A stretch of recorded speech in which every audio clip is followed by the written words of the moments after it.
It's gotten to the point now where actually the more aesthetically revolutionary a person comes off, the less I trust them. Because, like, in all the time that I've spent doing this, and in the time that I've looked back throughout history, it's usually been the louder revolutionaries who do less. Like, it's usually the people who are the most aggressively, aesthetically far left that burn out the fastest, that divest themselves because it gets too tiring or they cared too much, or whose ideas are, even if they're like morally, you know, on the right side of things, like that's easy shit, right? Being morally right, wow, congratulations. I do that every day. You know, the difficult part is, how do you apply your moral prescriptions to the real world? How do you do the things? Like, ask every American. Most Americans will agree on, we should help the homeless. There's data on it, you know? But then you ask Americans how to help the homeless, or whether or not tax dollars should be allocated, or whether or not this should be done or that should be done, or an encampment built or a shelter. Now it's difficult. You know, being right is the easy part. Making things right is the hard part. And from a lot of people on the left, you know, there's a lot of effort demonstrated to, you know, belong to the former category. And a lot of lefties, even the ones that I consider kind of like annoyingly revolutionary and aesthetic, do a lot of good real world work. I'm not saying they don't, or that they're all fakers. It's not about them being disingenuous. It's just that, you know, an engagement with policy and compromise seems to be the way things actually change for the better for anyone ever at any point. Behind every major legal victory that secured a minority group their rights or protected some vulnerable group or whatever, you had lawyers, people who trained and studied on the, you know, wonkish legal profession. You know, they had to become nerds for the revolution, right? You know, the assassination of Fred Hampton was written by the white lawyer who was primarily the, you know, legal shield of the Black Panther Party. And he did a lot of incredibly good work, and he was a fucking nerd, and he was working in that dirt, the legal arguments. How does he engage with this like a systemic level? Any idiot from the 60s could have said, I think the Black Panther Party is right and should be free. But it took a lawyer to defend them, and it takes policy wonks to apply, you know, all of this good.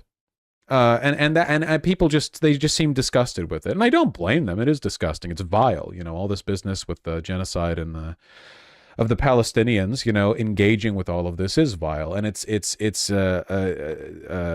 insult, I think, to anyone's moral character that they might have to vote for Joe Biden.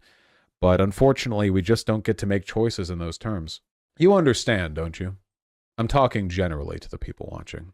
Also, if you do have any kind of like radical aspirations, it does make your job a lot easier if there are sympathetic people in office, at a local or federal level.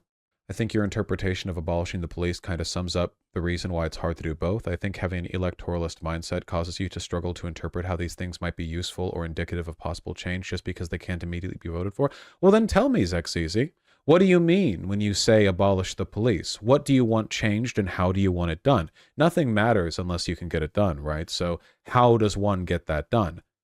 Because flatly on a practical level, there is no abolishing the police. That's insane. That would mean an inapplication of law in any given area, a city, a county. It's not practical. You know, that's not a thing that's going to happen. So like, what do we mean? What policy? What changes? I'm not trying to like spring this on you, or you're typing, I'm talking, you know, there's a difference in how quickly we can get our thoughts across. But I don't really care about sentiment unless something good happens. Maybe the good that happens is people's mindset shifts, but to that end, how? Like, shifts towards what? What are we trying to shift them towards? You know, what are we looking to make them want to do, and can we do that thing?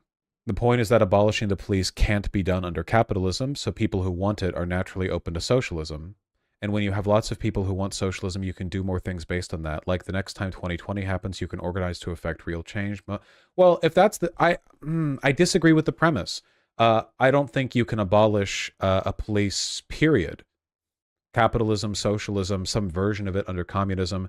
But if you want to bring people onto socialism, you should talk to them about socialism, not this roundabout like abolish the police, but we can't actually do that. So we need a socialist revolution, but we need people to be socialists. So we convince them of that with the abolish the police, you know, like that just, it seems to me very unproductive, you know, very detached from what people want and need.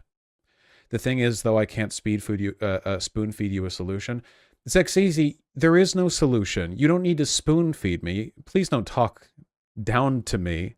If these problems and the solutions to them are unfeasible, that's not on me for not seeing the light. Hadem, why are you being so contrary in chat? Anyway, the idea that the broader Black Lives Matter protests were some kind of like referendum on socialism by way of that's just not true. It's ridiculous. People said abolish the police because they were mad at police. Most of them didn't have any policy prescriptions. Defund the police was more sensible, but even then it was too vague. Nothing matters unless you can get it done. And nothing got done back from 2020. And that wasn't because the Black Lives Matter protests were sabotaged by, you know, liberals or whatever. It's because the protests were liberals. When liberals get in the way of your radical prescriptions, that's not them sabotaging you. You're the minority. You're the lone voice out against the vastly numerically superior group of liberals in those protests who didn't want socialism. They wanted an end to police brutality. That's a solvable issue. But if you get it up in your head that everything's a referendum on socialism or radical change, you not only alienate those liberals and prevent them from seeing the value of your cause, it's kind of chauvinistic too, isn't it? I remember all those criticisms that were made of like black people in those protests saying there were white anarchists showing up trying to make it some big like Antifa thing or whatever, when in reality they were just protesting more along the lines of, you know, police brutality. Those protests weren't about that. I don't think the average black person wants police abolished, and if you do, then it's a very Twitter take. I'll say that much. You go to the average black person living in a poor American neighborhood, they'll tell you, and the data backs this up, at the very least, they want more police because they have crime to worry about, and they haven't been educated on the relationship between over-policing and the deprivation of neighborhoods. Like, the crime bill was signed off on by black advocacy groups back in the 90s. It's a complicated issue. You have to meet people where they're at, and where people are at isn't police abolition, you know? It's abortion.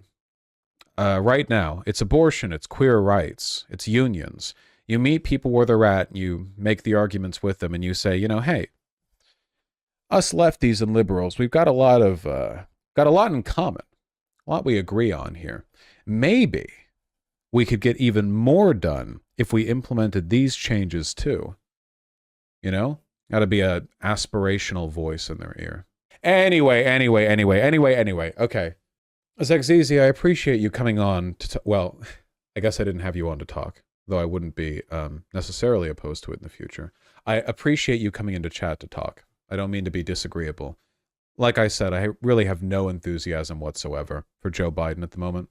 If it's 4 more years, then that's 4 more years of relative safety. I feel like chat is being mean. Well, what you have to understand is that my negative relationship with the rest of the online left began and was cemented by the Bernie or bust argument back in 2020 with the primaries.